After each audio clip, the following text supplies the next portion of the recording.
อิติปิโสภะคะวะอะระหังสัมมาสัมพุทโธวิชชาจารณะสัมปันโนสุขโตโรกวิทูอนุตตโรปุริสธรรมสา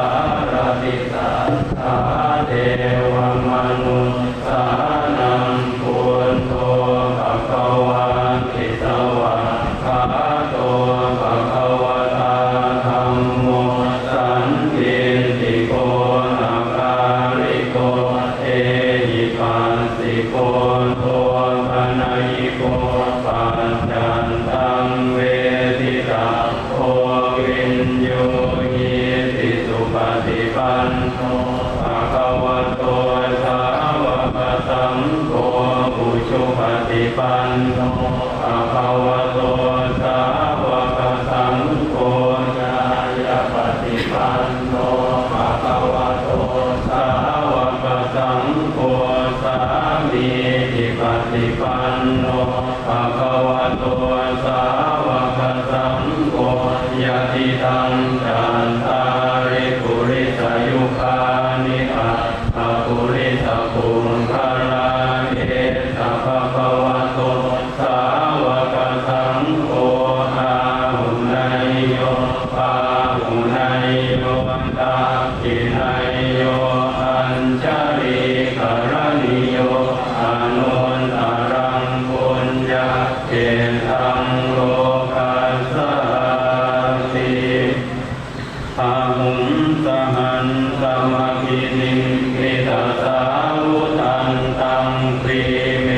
ฆรังอุทิตาโกรัสเสนามานังทานาคิตัมมวิธินาจิตวามุนินโทตันเตชะสะภวตุเตชยมังคารานิมาราติเรกมพิโยจิตสัมภรันติงโกรัมปนารวะกมะกมตันทยังขังขันติสุทันสวิตินาจิตวามุนินโทตันเตชะสาภวตุเตชยมังคารานินาราคิริงขจวรังอภิมันทภูตังทาวังคิจังกมสนิวัตุธารุนันตังเมตัมปุเสภวิตินาจิตวามุนินโทตันเตชะสาภวตุเตชยมังคารานิอุกินทบาธรรมติหัตถสุทารุนันตังภาวันติโยจนะปะตังปุริมาราวันตังอิเตปิสังกตมโนจิตวามุนินโทตันเตชะสาภวตุเตชยมังคารานิกัตถวานาคัตถมุทารังนิวะคัมภินิยาทินจายทุนทวจนะชนะกายมันเจสันเตนะโสภวิจินาจิตวามุนินโทตันเตชะสาภวตุเตชยมังคารานิสัจจังวิหายมติสัจจักวาทะเกตุงวาทาปิโรติตัมมนังอติอันทภูตังปัญญาปฏิปัจจาริโตจิตวามุนินโทตันเตชะสาภวตุเตชยมังคารานินันโทปนันทพุจกังวิมุตังมหิติงปุตเตนะเทระพุจเกนะธรรมะปยันโตหิภูปเตสวิตินาจิตวามุนินโทตันเตชะสาภวตุเตชยมังคารานิทุกขาติติพุจเกนะสุทัสสะหันทังพรัมมังวิสุทธิจุติมินติภคาภิกานะญาณาภเทนะวิตินาจิตวามุนินโทตันเตชะสา